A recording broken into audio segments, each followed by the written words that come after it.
Oh, yes! Are you ready? Narito po muli si Reading Teacher Kim para naman sa steps kung paano magturo ng pagbasa sa English. Pero wait! Marunong na ba ang anak mong magbasa sa Filipino? Okay, requirement yun ha. Magtuturo kasi tayo ng bagong mga tunog kaya yung unang 28 na tunog dapat alam na nila. Kung hindi pa, balik po muna kayo sa episode 1. Ito ang My First Teacher episode 2. I can read, write, and speak in English. Nak, basa tayo ng English. Ang English ay pangalawang wika na ng marami sa atin. Sa mga probinsya, minsan ito ay pangatlong wika pa. Mahalaga na maging komportable muna ang bata na naririnig ito para makapag-read, write, and speak in English. Ito ang ilan sa mga tips. Gamitin ang English sa araw-araw na pag-uusap. Good morning! How are you? Thank you! Ituro ang English translation ng mga Filipino words. Nak, pakikuha ang plate. Plate? Plato. Ang English ng plato ay plate. Magbasa ng mga English words na nakikita sa paligid. Pwede rin yung mga nakikita sa packaging. Nak, ito yung ingredients. Ingredients. Okay, dahan-dahan, nak. Ingredients.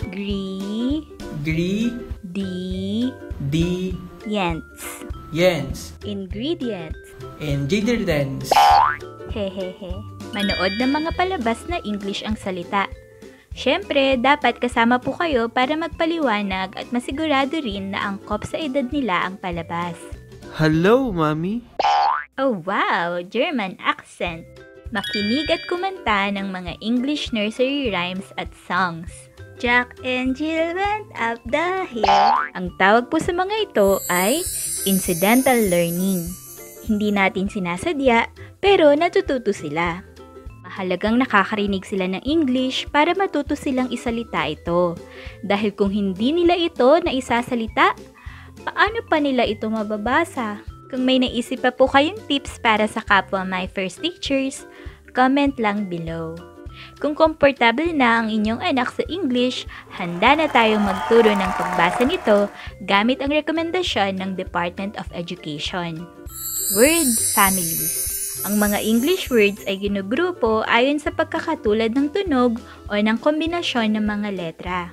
Kumbaga, sila yung mga words na magkakamukha na parang pamilya. Ang unang word family na itinuturo ay ang CVC. Consonant, vowel, consonant.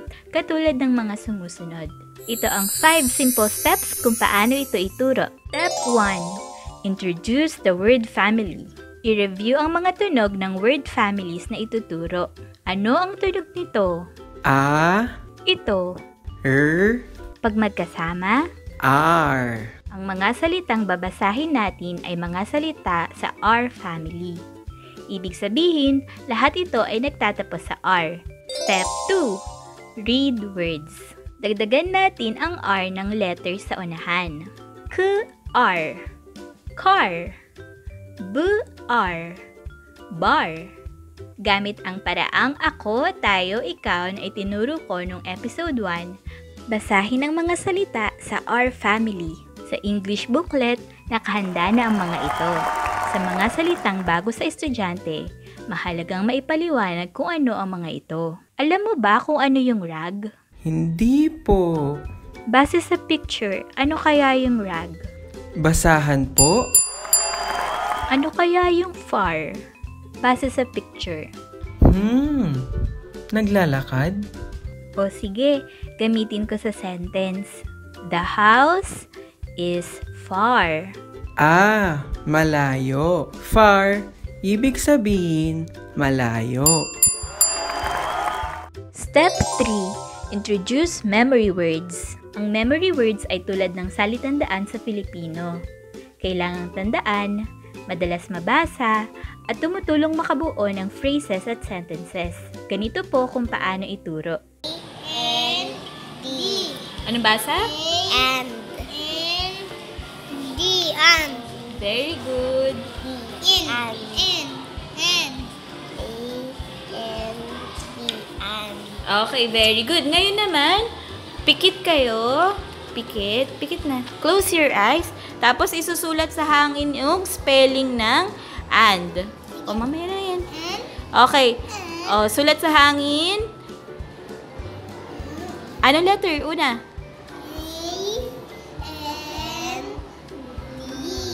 Ano basa ulit? Okay, very good. Step 4. Read sentences. Bumuo ng sentences gamit ang naiturong memory words at word families. May nakahanda na ring mga sentences sa English booklet. Huwag kalilimutang ipaliwanag ang mga nabuong sentences. Kung magkamali ay bumalik lang sa picture o magbigay ng ibang examples. Itinuturo kasi natin sa mga bata ang tinatawag na context clues. Ito yung paggamit ng mga palatandaan para maintindihan ng isang salita. Sa strategy natin, gumamit tayo ng pictures at sentences. Sa paraang ito, natuturuan nila ang kanilang sarili para maintindihan ng isang salita na hindi nila alam. Maraming impormasyon ang nakasulat sa English na mahalagang naiintindihan, lalo na sa panahon ngayon. Kaya hindi po sapat ang nababasa lang. Step 5. Play or read a story. Katulad rin ito ng Step 5 sa pagtuturo ng Filipino. Pwedeng magpalista ng mga bibilhin sa palengke. Pwedeng magpa-spelling. Pwedeng gamitin kung anong makita sa bahay. Ang inyong limitation ay ang inyong imagination. Ayan, kung marami kayong asin sa bahay. Review natin ang steps. 1. Introduce the word family. 2. Read the words. 3. Introduce memory words. 4. Read sentences. 5. Play or read a story. Ang dali lang, di ba?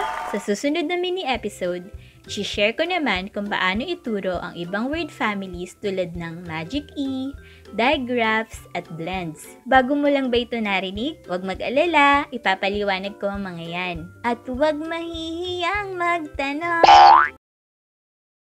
Sa pag-aaral ng English, maaaring magkamali sa grammar o sa pag-pronounce ng mga salita. Normal naman po ang magkamali sa mga bagong sinusubukan natin, di ba? Ang mahalaga ay magkaroon ng confidence na maipahayag ang sarili in English. Kaya iwasan sana natin ang panunukso sa mga sumusubok mag-English. Pag-uusapan naman natin ang masaya at epektibong paraan ng storytelling sa episode 3. Maraming salamat, my first teachers!